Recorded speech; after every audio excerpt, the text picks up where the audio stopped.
All new at 5:30 tonight, Buffalo is now set to become the first city in the nation to have a monument dedicated to African American veterans. Announced back in 2017, the monument will recognize the contributions of African Americans in all 5 branches of the military.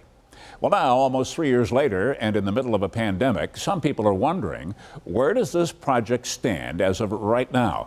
Here's 7 Eyewitness News senior reporter Eileen Buckley.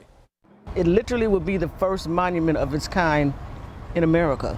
State Assembly Majority Leader Crystal PEOPLES-STOKES sat next to the spot where a $1.6 billion monument will be built to honor African American war veterans.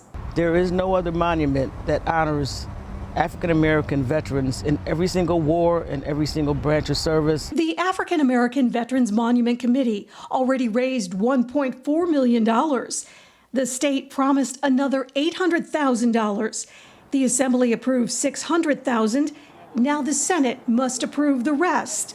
PEOPLES-STOKES says she expects that to happen soon.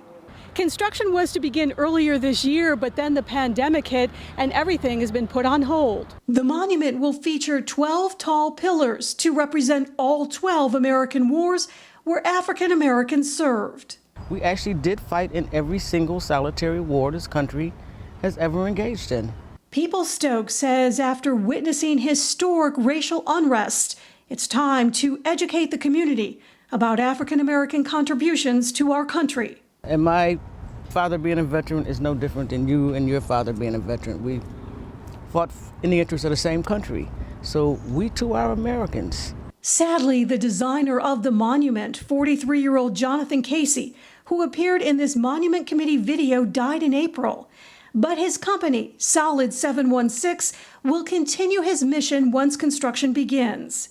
PEOPLES-STOKES reflected on what it will be like to stand before the monument someday. There'll probably be a few tears. My eyes will probably leak. In Buffalo, Eileen Buckley, 7 Eyewitness News.